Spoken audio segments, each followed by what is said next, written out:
Obed Mushembe twakwata na ba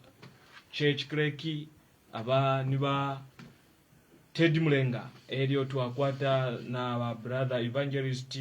ba Beard Katongo pakati kesu na tukwata na mugomfi wa kwalesa ba Elijah Mambo ne ulela ndakulimwe ne mugomfi munene muri Kristo ewada mubanga Maron elio twakwata na ba brother Chikwanda na bena tuna bamukati aka ama studio elio pamonga pe na tukwata umugomfi wa kwalesa ule sala tendeka okulandira mu abani ba evangelist ewada pastor mubanga Matthews abonfi bakwalesa pakusengera bakomfa konsoko bale kutikila tradition kwa amen barikano akashita umupando kuli bakakumba wesu umtende kuba bomfi bakwashukuru konsefye kuntu bakwateshuko ili akutukonkela muri program muchungulo chelelo twamichelela abana bamfumu bamana batata barumendo nabakashana Great mwaiseni mukumfwa kulanda kwa kwalesa ngefyo bashima people nabatweba tulipakati kangande amelabasa mulabasa wa Kasama Radio mulabasa ule twafo kuposa matamba mu Northern Province yonse elio ulwapula kuposa matamba na Mchinga Province twakwata no mulabasa wesu wa Isunga Musenga District kusalankanya ya matamba wino kuyafye na kumana konde ifyambe ifyonse abana bamfumu bale umfa kuisunga radio mulabasa walamo mumpulungu kuposa matamba empulungu yonse nenchende shinguluike Tanganyika twatotela kuli ba Liberty Radio mulabasa twaenda nayo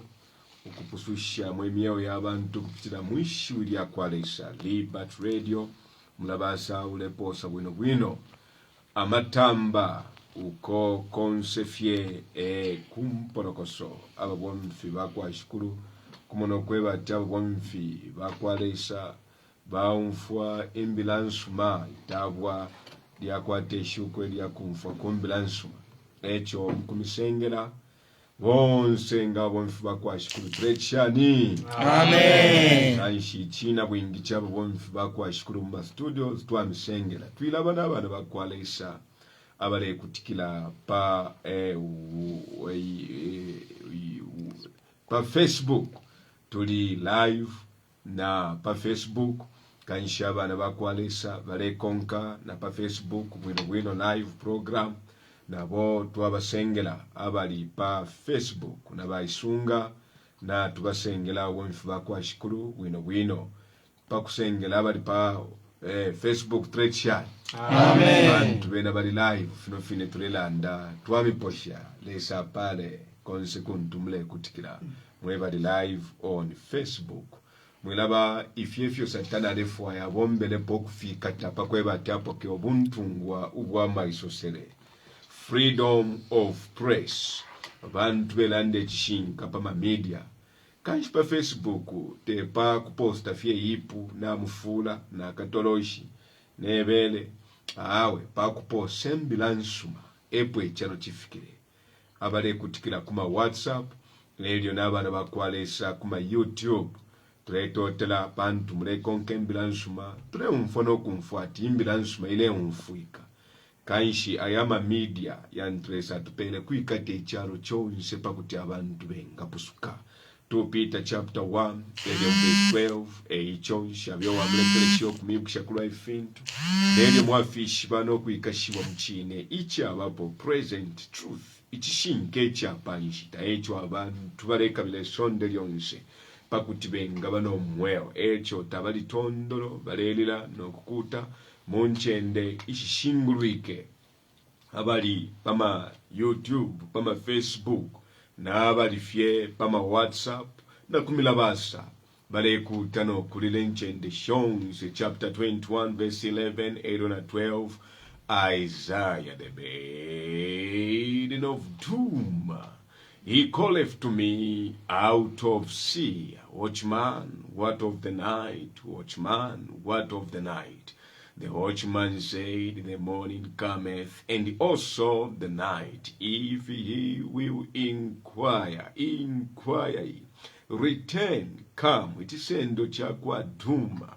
Lekuta kulini okuvuma museya, wekalinda, nishani ulwa bushiku, wekalinda, nishani ulwa bushiku, kalinda atila, uruchelo luleisa, no bushiku buleisa. Ngoli wako ipusha, ngoli wako ipusha. Yaluluka elio no kubwela. Tupepya wamfu bako ashikuru. Leisa wesu, takuli wakwata insambu. Iya kulanda peshi wiliobyo kwa buloku ipusha makayobe. Pantu titu walufia bantu bobe. Mbele loruse. Pantu ifya lembo mfianka matafyumfika kumatontonka nyuna mapange ya buntu. Fumio lubembu lonse muline. Unshishe. Efyo chitina kuli bakomfwa. Mubomfi wobe na pepa. Na tutetekele okuti na utuma itulu lyaba malaika okuchita inkambi pakatika milabasi. Pala n'abana bobe konse kuntu bale kutikila ubesule amatune tontonka netumfuikishe okulanda kobe muri Kristo. Amen. Amen. Turetotela pakweba timbila nsuma ile enda mu milabasa Kasama radio milabasa baisunga ba milabasa ba walamo ba libat nicho nishikuli abana bakwalesa abalebulamo active part kutungile embila nsuma kubika kokuboko kwabo tuleitilesa ale emipala bonse fye mweba bula patunono tuntulesa misambashi ukutungile embila nsuma mwala mone fyala atende ko kuchitika mukatika meka shienu pantu konso kwembila nsuma ile abantu nga bapusuka nishina imuna mukwata molu bali tamulebukisha kasema umuba mwebo kwebati uwapusushia ko muntu mo afimba multitudes of sins mipili ya lubembo yafimbwa pamulandu wa kupusushia kufyo mweumo uwa muntu mtwe mchungulo ulelando kwebati mesh mingled with judgment uluse umuwasankana no bupingushi limo abantu nga batalama leso kubomfyo luse mleumfwa mesh mingled with judgment nga chakutilesa lekwebo kuti ule ikala paishi wilate muwa ukuya mukwiba elo watu walilo ukuya mukwiba lesaka bomfyo lusebaka kuikate baka pabuli okulu pakwe batule ikala panga ndole kyo kuya mukwiba enkoko luse lwakwalesa ngamono kweba tuwa chinama mu buchende akesule inshira yatuswende bupingushubo nomba luse pakwe batule kyo kwenda uka ngamono kweba tuwa chinama olwinso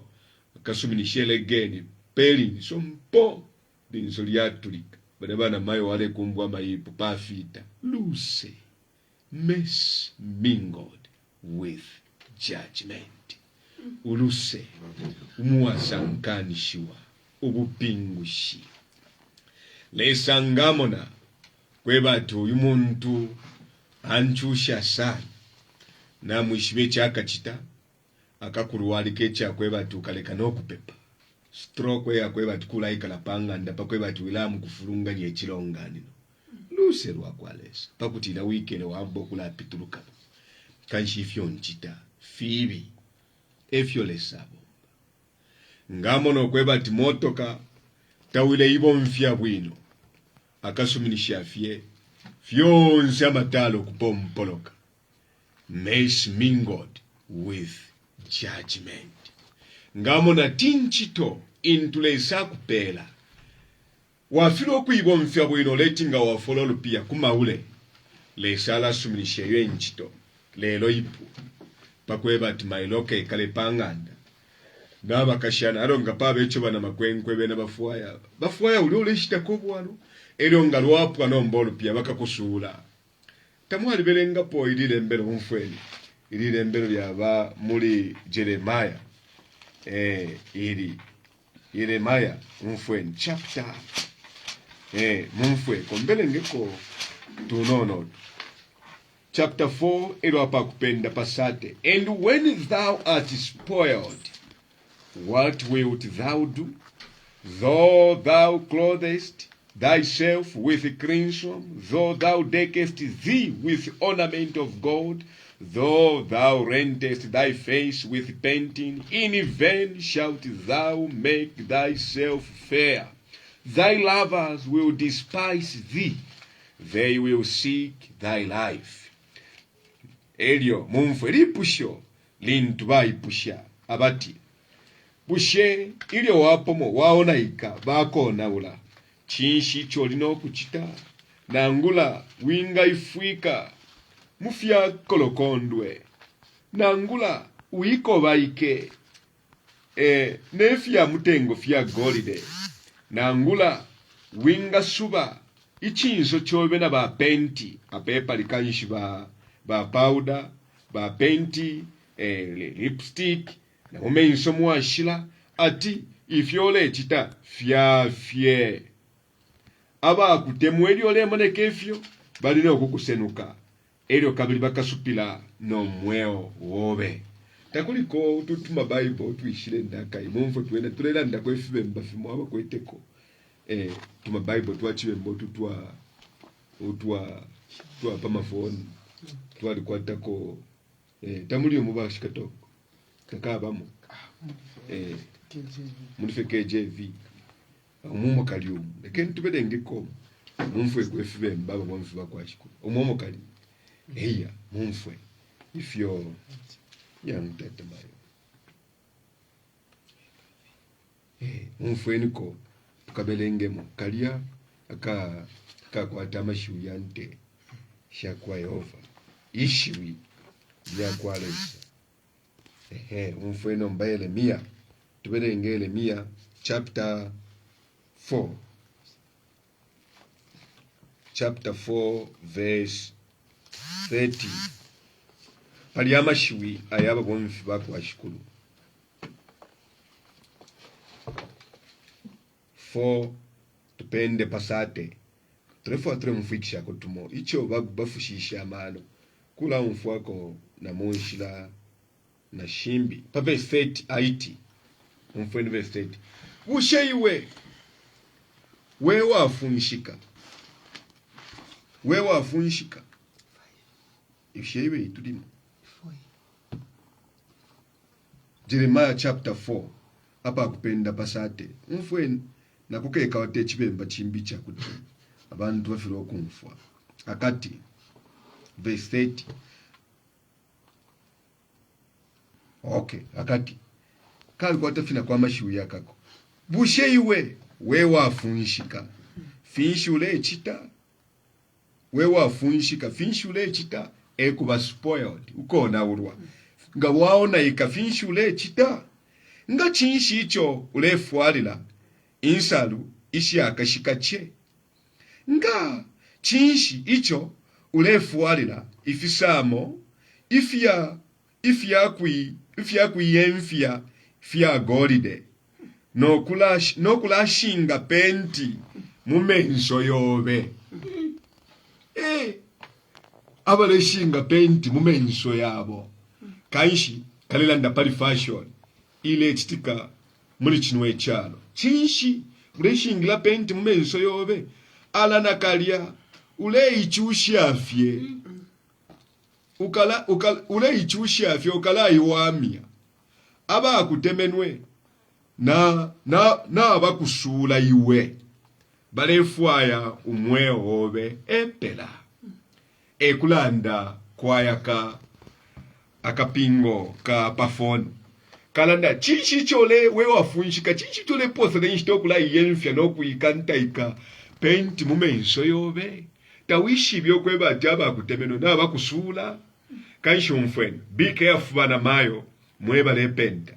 umfweni ngacha kutumwa omyasa kumwena lidya na upenta na ubika na foundation na wigi ubushikuta paka be penti tapaka be powder na wigi elwake ese kumona fintu moneka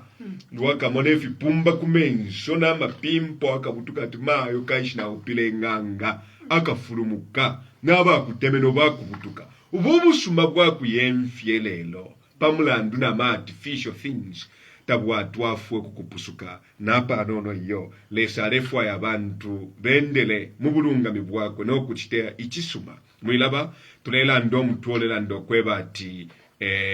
mess mingled with judgment umfweni mbele ngeko nalimbile mbele tuleyingira nomba bwino muli Isaiah umfweni Isaiah 33 Isaiah 33 mbele nge muliaka mumfo fintu kasosa 33 verse 1 akati ukachimona iwe wewate muokona ula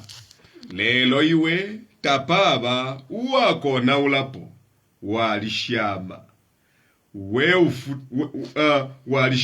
we ufutuka lelo iwe tabatala abakufutuka lelo lelo ukatila fye chilya wapwa ukonaula na iwe bakakonaule chilya fye wapwa ukufutuka na iwe bakakufutuke ukonaula ukuita spoil akalanda kubantu abasita spoil kuno Bible yalando kwebati ili olepu wafyo kuita spoil na yoba kutachinshi na yoba kuchita spoil na yoba konaula nomba tumfwe ababomfi bako ashikulu mess mingled with judgment Daniel chapter 4 mwilaba ili ole onaula mwilaba ati bale kumona na yobala konaula ili ole futuka bala kufutuka ifyo tulebomba pamwe wesu kuli obupingushi nomba tuletotela kwali bobupingushi ubwasankana monoruse efyo lesa chita kanshama afya yambia ntitulepitamo muleta shi afya lesa luse lwa kwalesa mess mingled with judgment Daniel chapter 4 ababomfu bakwashikulu tubutauke na kashita twesho kuita summarize ilile mbelo Daniel chapter 4 Nebuchadnezzar the king unto all people, nations, and languages that dwell in all the earth, peace be multiplied unto you. I thought it good to shew the signs and wonders that the high God hath wrought toward me. How great are his signs, and how mighty are his wonders. His kingdom is an everlasting kingdom, and his dominion is from generation to generation. I, Nebuchadnezzar, was at rest in mine house, and flourishing in my palace. I saw a dream which made me afraid, and the thoughts upon my bed and the visions of my head troubled me. Therefore made I a decree to bring all the wise men of Babylon before me, that they might make known unto me the interpretation of the dream. Then came in the magicians, the astrologers, the Chaldeans, and the soothsayers, and I told the dream before them, but they did not make known unto me the interpretation thereof. But at the last Daniel came in before me, whose name was Belteshazzar, according to the name of my God, and in whom is the spirit of the holy gods. And before him I told the dream, saying, O Belteshazzar, master of the magicians, because I know that the spirit of the holy gods is in thee, and no secret troubleth thee. Tell me the visions of my dream that I have seen, and the interpretation thereof. Thus were the visions of mine head in my bed. I saw, and behold, a tree in the midst of the earth, and the height thereof was great. The tree grew and was strong, and the height thereof reached unto heaven, and the sight thereof to the end of all the earth. The leaves thereof were fair, and the fruit thereof much, and in it was meat for all. The beasts of the field had shadow under it, and the fowls of the heaven dwelt in the boughs thereof, and all the flesh fed of it. I saw in the vision of my head upon my bed, and behold, a Hoshea, and an Holy One came down from heaven. He cried aloud and said thus, hew down the tree, and cut off his branches, shake off his leaves, and scatter his fruit. Let the beast get away from under it, and the fowls from his branches. Nevertheless, leave the stump of his root in the earth, even with the bands of iron and brass in the tender grass of the field, and let it be wet with dew of heaven, and let his portion be with the beast in the grass of the earth. Let his heart be changed from man's, and let a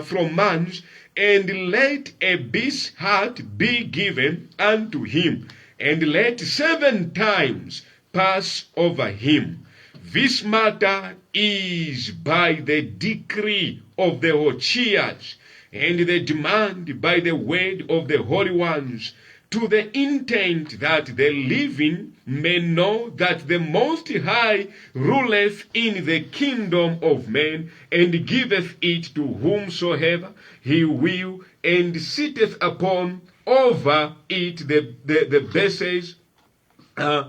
basest of men. This dream I, King Nebuchadnezzar, have seen. Now thou, O Belteshazzar, declare the interpretation thereof, for as much as all the wise men of my kingdom are not able to make known unto me the interpretation, but thou art able, for the spirit of Holy Ghost is in thee. Then Daniel, whose name was Belteshazzar, was astonished for 1 hour, and his thought troubled him. The king spake and said, Belteshazzar, let not the dream or the interpretation thereof trouble thee. Belteshazzar answered and said, My lord, the dream be to them that hate thee, and the interpretation thereof to thine enemies. The tree that thou sawest, which grew and was strong, whose height reached unto the heaven, and the height thereof to all the earth, whose leaves were fair, and the fruit thereof much, and in it was meat for all, under which the beast of the field dwelt, and upon whose branches the fowls of the heaven and therein had their habitation. It is thou, O King, that art grown and become strong, for thy greatness is grown and reached unto heaven, and thy dominion to the end of the earth. Thy dominion to the end of the earth. And whereas the king saw Hoshea and an Holy One coming down from heaven, saying, You the tree down and destroy it, yet leave the stump of the root thereof in the earth, even with a band of iron and brass, in the tender grass of the field, and let it be wet with the dew of heaven, and let his portion be with the beasts of the field, till 7 times pass over him. This is the interpretation, O King. This is the decree of the Most High, which is come upon my Lord the King, that they shall drive thee from men, and thy dwelling shall be with the beasts of the field, and they shall make thee to eat grass as oxen, and they shall wet thee with the dew of heaven, and 7 times shall pass over thee, till thou know that the Most High ruleth in the kingdom of men, and giveth it to whomsoever he will. And whereas thou commanded to leave the stump of the tree roots, thy kingdom shall be sure unto thee. After that thou shalt have known that the heavens do rule. Wherefore, O king, let my counsel be acceptable unto thee, and break off thy sins by righteousness, and thine iniquities by shewing mercy to the poor,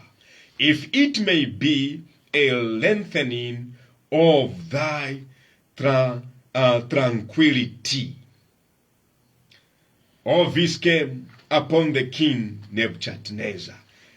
At the end of 12 months, he walked in the palace of the kingdom of Babylon. The king spake and said, Is not this great Babylon that I have built for the house of the kingdom of the might?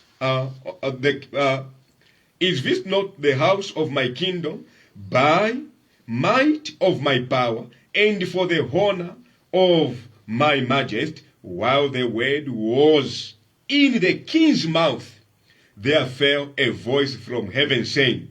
O King Nebuchadnezzar, to thee it is spoken, the kingdom is departed from thee, and they shall drive thee from men, and thy dwelling shall be with the beasts of the field. They shall make thee to eat grass as oxen, and 7 times shall pass over thee, until thou know that the Most High ruleth in the kingdom of men, and giveth it to whomsoever he will. The same hour was the thing fulfilled upon Nebuchadnezzar, and he was driven from men, and did eat grass as oxen, and his body was wet with the dew of heaven, till his hair were grown like eagle's feathers, and his nails like birds' claws. And at the end of the days, I, Nebuchadnezzar, lifted up mine eyes unto heaven, and mine understanding returned unto me, and I blessed the Most High, and I praised and honored him that liveth forever, whose dominion is an everlasting dominion, and his kingdom is from generation to generation, and all the inhabitants of the earth are reputed as nothing, and he doeth according to his will in the army of heaven, and among the inhabitants of heaven, and among the inhabitants of the earth, and none can stay his hand, or say unto him, What doest thou? At the same time my reason returned unto me, and for the glory of my kingdom mine honor and brightness returned unto me, and my counselors and my lords sought unto me, and I was established in my kingdom, and excellent majesty was added to me. Now I, Nebuchadnezzar, praise and extol and honor the King of heaven, whose works are truth, and his ways judgment, and those that walk in pride he is able to abase. Mwisakamana ba mama twala milondo ina mumulaka twachilafwaya tubelenge King James Version pakweba tusende concept yonse mumfwe kamilondolwele ili ashile chitikapa kulingana efe twachilabelenga kuli ba mama bashachila mfikishe chibemba ili nomba tumfwe interpretation wino ya kwalisa. Nebuchadnezzar alelanda amashwi ukubala ukuita saluti aposha wino ichalo chonse. Nebuchadnezzar, king unto all people, nations, and languages that dwell in all the earth, peace be multiplied amiposha Nebukadneza turetishani Amen. mashiwe kufuma kuli Nebukadneza kunko shonse kubantu bonse abayikala pachalo inko nendimi alanda tumutende ufule kulimwe mashiwi Nebukadneza ashilile chalo mukafashani bamayo iyo Nebukadneza alanda yamashiwi umfweni Nebukadneza alanda okweba nalikele mukusangala kwandi bwino nde umfwa bwino bantu ifintu fili bwino ale celebrate Nebukadneza ili ale umfwa bwino nali mumutende uwa kupapa mupalesi muchipango chandi atero Nebukadneza ili wale chita ifya musangongoyo mwilaba atinalote echiroto ifya alanda bamama nombe echiroto chintwalota cha mututumya ale tutuma ili eli atutuma abuka aitaba amano bonse nababunganga mu Babylon elio ba abebo kwebati ndangeni upilulo bwa ichichiloto balifililwe paka Danieli ekwisaisa ili Daniel aisa ekwebe mfumu fintu yalotele imfumu batende kokuyeba yali mona hochia ngabandatu hoch ni nkoloko kwali hochia wale mona pankoloko muma interpretations from the original manuscript ochia ni malaika nombapa alinama records aleta record pamweo wa mkalamba Nebukadneza ni mfumu ya Babylon ili nomba uyochia panuma yakumona ati kwamoneka chinchi kwamoneka chimuti chalulumuka chakwata na misambwe itali nayo utali bwachiko chakumyena mumulu eno chatambala nokumana echalo chonse elo echichimuti chakwata nefisabwe efisuma eno chakwata nefilyo ifibumbwa fyonse kulya kuli ichichimuti elo nombe ichichimuti nechalulumuka chetika chinchi ekwisamona ichichimuti kumisambo yachiko kuli fyoni filetusha munshina chipange chintero chakupapane namashina etusha elwe shiwilya umfrika ochiyabilikisha owe temeni chichimuti no kuputaule misambo yachiko nomba tretotra telo bateme chichimuti chilishinte chena chashala ne fyoni fyali kufyapululuka inamashonse shale ontela kantelo shaya ne filyo fyonse filya fyalu wapo fyaingira kali chimuti batema nombe chachitika imfumwelo yalotere chichiloto ya likwetyo kututuma nomba ati pamusambo balanda ati musambo ukakilileni muupombe na brush elio na iron chela nomkuba elwe chichimuti yafilo kumfwikisha Daniel washile ingila panu mababunganga nabafiliwe kutendeka okumulondolwela ichimuti fe chachiba nefe fyachitikange efitwalondolola elo bamweba okweba ati niwe wemfumu elo umfwe ukulondola kwakwebati ichichimuti chaya bachipela inshita 7 times ukwikala mumpanga pamone nama shampanga elio kabili Daniel waisa nomba atendeko kumulondolera gwino emfumu ifye ichichimuti chali bamayona batata nefyo ubulondoloshi bwali nomba pauti twingile mu bulondoloshi ndia muna clear picture fitwachira ndapo mwafi umfo elio balando kwebati panuma imfumu bailondolero kayikala mumpanga pamone infinama twalalondola bwino twipwila kumuto pakuti tumumwala tumfila mu bulondoloshi alo nomba twingile mu interpretation bwino nomba okulingana nokulanda kwakwalesa mumamile sayano umfweni Nebukadneza ali ni mfumu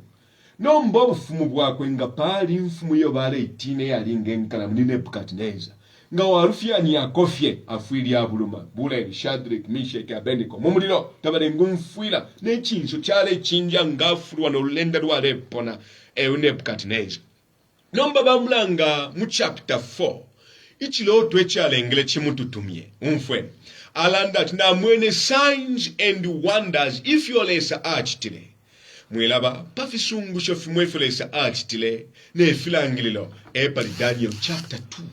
batendeko okumwibukulula Nebukadneza ali mwene Daniel chapter 2 bamulanga echilubi okumulanga ifyolesa ala enshe chalo kufuma pabuteko bwa Babylon okufika kukwisa kwa chibiri kwa Yesu Kristu Nebukadneza ali mwene ni sign and wonder chilangililo kabli chipapwa chimbi chwa mwene cha kupapushia mu chapter 3 bamulanga abalumendo batatu Anania Mishael na Azaria mulilo baba posa mu pamulandu wokana pepe chilubi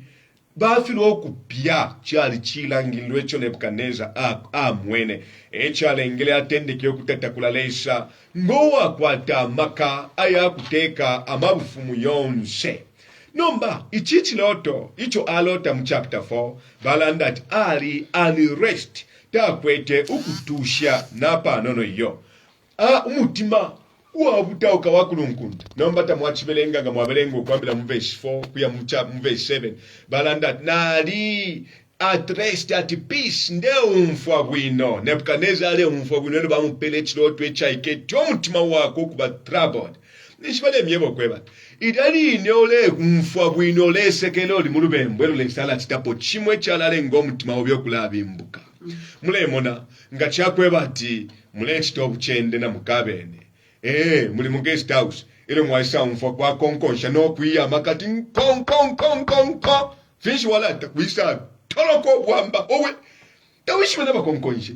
nomba pamulandu wakweba tulyonse tuli mu lubembu lesangale tobusoko omuntu afwiri atutuma mubembu ala tutuma kubusoko bwa lesa bamupele ekiloto kanshimlemona bambi lesa ali mipela pwefiloto efya kukulanga ati ukule atakuweme nomba walista igno ebusansu tukwete lesa akulanga fi mupiki kyokweba ati imibeli olimo leka wamona nga nimuli buka bwara no kwikata na bakwikata kutulo bakupumanisha sa eti chikafikirishwe ekyo kiloto nomba watwalira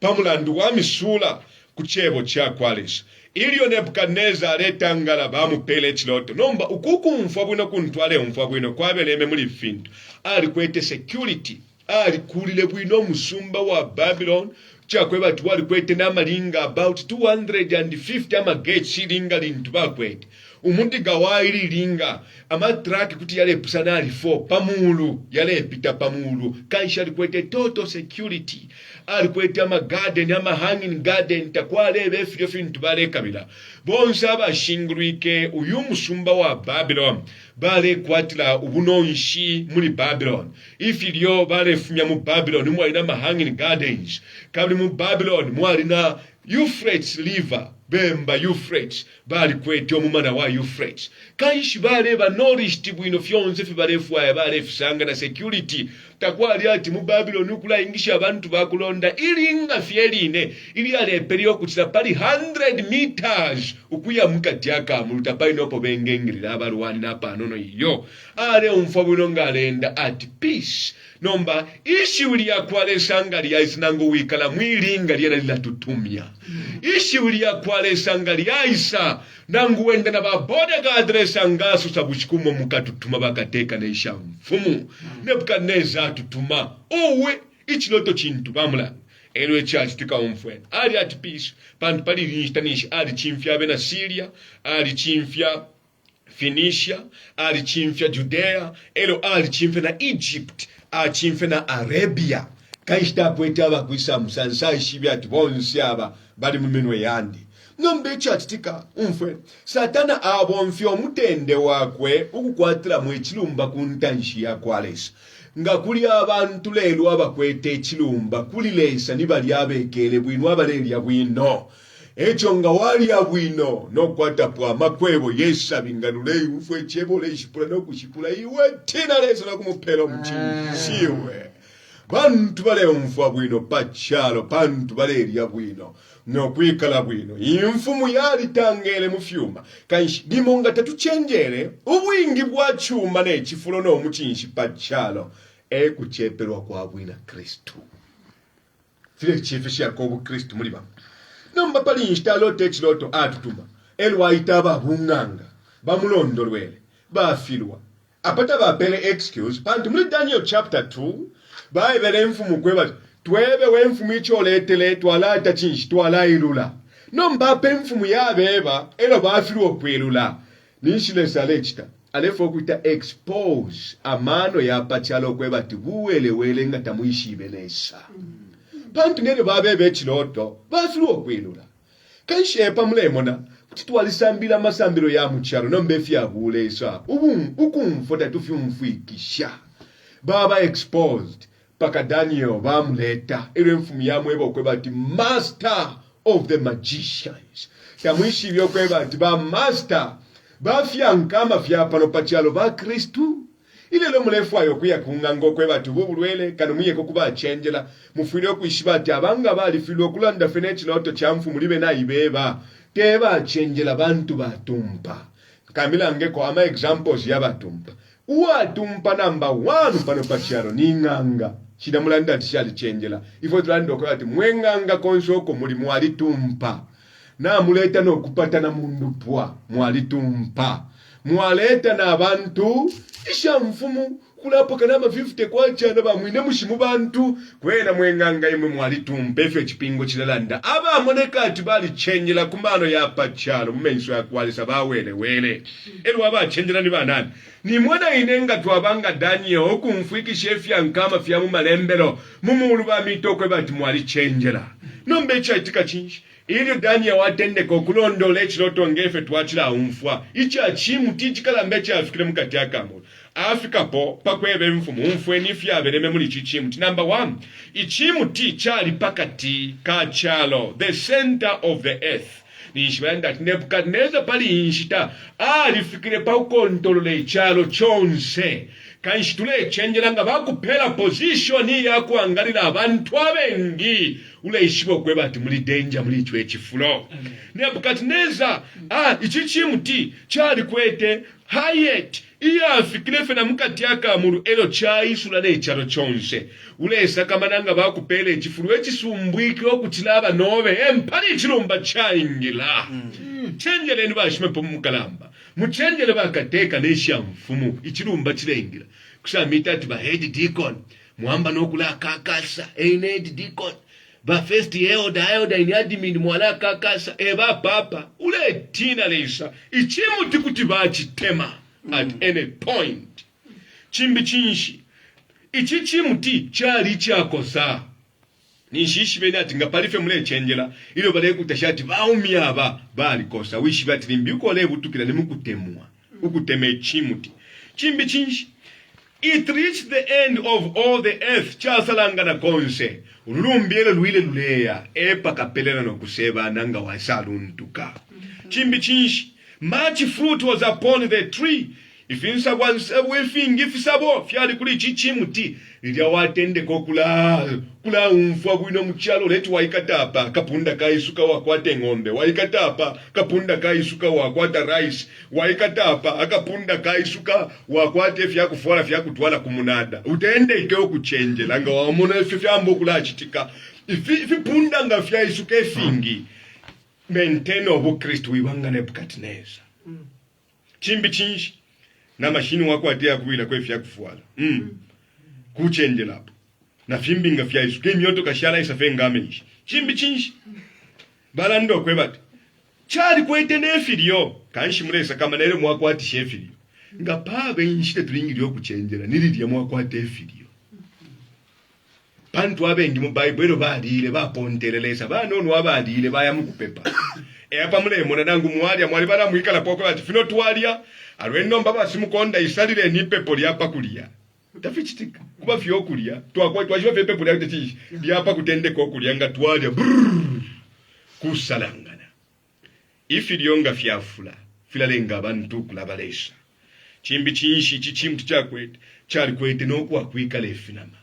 lilya wakwate ngande isuma kwikala bwino mubwika shubusuma epo satana engirila ukasula no mukashulya upile linshi mwalekala mukamutanda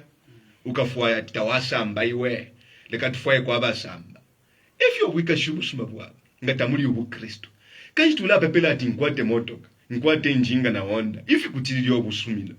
nkwate ngande isuma nkwate pwendeke nkwate pone filwe fingi nga fya kuchilo obusumino ukaleka no kupepa amatabanga yafula panga ndokalati fe 04 ukwabula okupepa na yeni tuliye ama pepo mo 11 nako pa 6 hours fetabula apia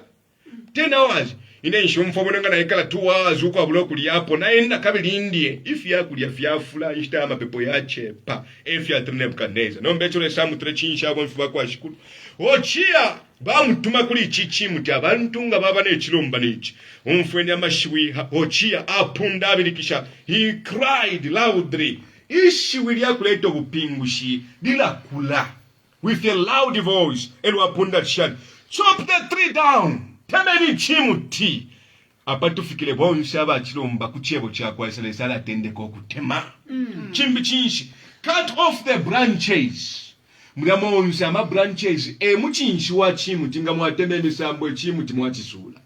umuchinshi muli achindamire Nebukadneza bafumyapo chimbi chinshi shake off the leaves sunkanyenda mabula yapone bonse fwe baline chiromba ku kyebo kyakwalesa amabula twachindamira moyala atendeka okupona chimbi chinshi scatter his fruit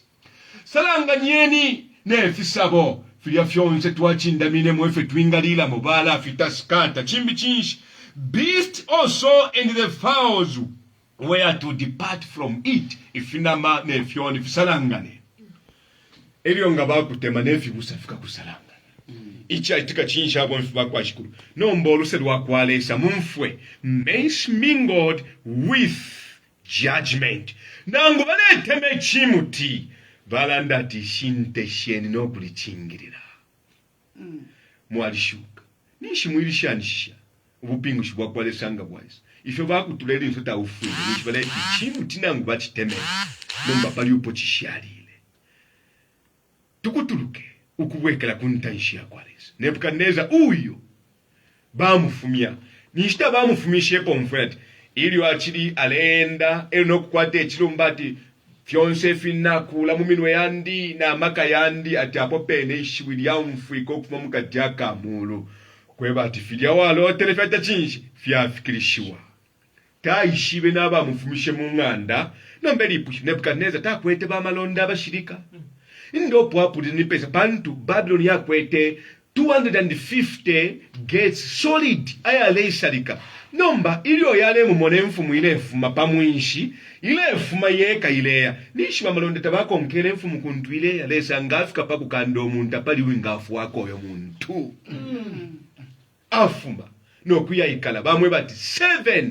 times ilwa kai ikala mumpanga mubena Babylonian ngabala ndo kwebati 7 times yafuma kwishiwi ili achika udiro balandati idan ichi epino kwebati ye kai 7 times chibalemo watu kai kala myaka yinga 7 aile ikala Bible yatwebati aile ikala mumpanga 7 years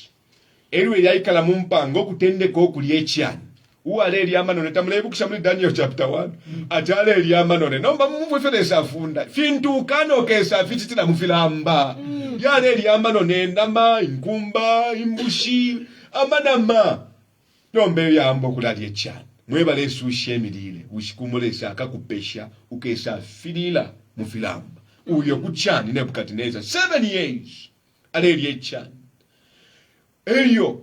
akwata amasako ukukwata amasako fenge choni elio namala ya chinshi ya choni kulepa Nebukadneza elio abomba no mume mubwipinishi bale andati bale ali murubatisho bale musamba ifi bifyonse 7 years 7 ipilula completeness ukukusambilisha okupwila po mumpanga elio Nebukadneza aishile umfwa amano yabwekela muri wena after 7 years Bible itwebira ati atashishelesha no kumupelo omuchinshi kuti uteka nilese wakwata amaka yonse na record ya kwa Nebukadneza okufuma pa tatwa umfu apa na Nebukadneza kabili ile itafia kuti apa penepa isalikilo mulumbe wa mfumu Nebukadneza mule mfoluse rwa kwalisa ukutwale mfumu mumpanga mubupingushi ububwa kakatange fyukuyalukange nama nomba mwabele emyo luseru wakufwa ya Nebukadneza achimbe kanshifingi file tuchitikile lelo tuilairishia nele sale tufundati chicha kuchitikila mona kuntu wafuma amafumu ayengia ntu wapo nyelesa kesa dokufyashi pakwebati uluse lubelame mubupingushi kaishi mubwipi bwelyashi mwiye mubelenge bwino fimbi mwalaya umfwilapo kula bali molesa akupingula nomba mwalishukanga nashi akwe chimuti fino fine mule umfwembila nsuma kwena walienda mu buchende na edzi wala nomba taulafu wale wakwate eshuko lyako mfwembila chimuti bali chishokwe bati chipwiririka chumfwembila Nebukadneza lwabwelele ichimuti chasapuka na kabiri ubukata washile bwela kuli wena n'olulumbilonse lesa lefwayo kubwesha fyonse fyefyao naika mukatika mwewe na mwewa ndingatu walapila ili pusho tetu lapile lelo pakwe batresa teristo ubwika shibobe na umona business fintu iselenkene na umona ichupo chobe fintu tiselenkene na umona masambilo yobe fintu yaselenkene ifyo fini yaselenkene lesa lelanda kuli wati ibukisha pantu wawilile mess mingled with judgment abana efe bafulungene lesa le kusambisha pakwe batu wekele kumwinyo kontole fintu fyonse lesa tuafwe tube ngemfumu fweba ya mulubembu inga kutuluka panuma ya 7 years panuma ya kumfwela ndo lesa leti kutuluka come back to your senses uli no kutwi omfwe efyo mupashi wasa kunkuta amen 0977290929 2 twabashila kwabo mfubakwalesho kulingana nopo twatitendekela lesa lendo kweba natumishila kofye bwino 4 minutes 0977290929 tumeni hello mkwaitat kwa shimpa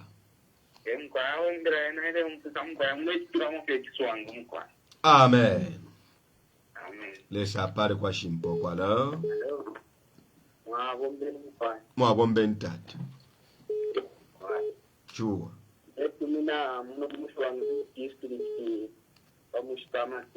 shua ngandu kwa matumbo amen wena muntu kwena ngana kumanisha kya kufaya mume wako awe ule sabuka chepa mume nombanga kuliko tinesi le mupiritisha ula kama kuibukisha tina nchitani nchitoku kia kante ketanchile sala mona amen tupera pyonzi chua eki ngano bukiristo butabuchitoka emwabela moluse na totera sana twatotera bambi afwila tupela fyo tulingile pantu ngachisha bambi nokufa uti twafwa hello mkwaitat mulelanda bajia musukazi woko mkwai tuetasha sana bayota pajie bocho mwabira mushikubwelelo bayota amen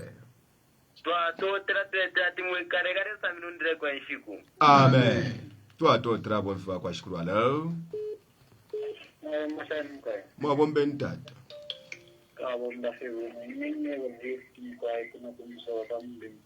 mkwaitat amen twatotera hello mkwaitat twatotera ndemo nana kashita kesu kabutabuka ka tutashabu mfiba kwa shukuru tukonkanyepo kulanshani leisa wakwa Israel ulwe lusolwa sankana mona bupingushi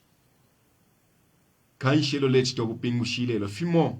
tulefimo nango kwangala nombo letu soka pantu na mubera moruse ukusapula kwesu bupingushi nombo muri uruse insala Yesu bupingushi muri uruse ukuchula kwesu bupingushi muri uruse nomba leka ilo twakutuluka okubwekela kwishi bulyobe ufumye chonse ichabipa pakati kesu kuleka tubyabafikapo muri Kristo amen 0977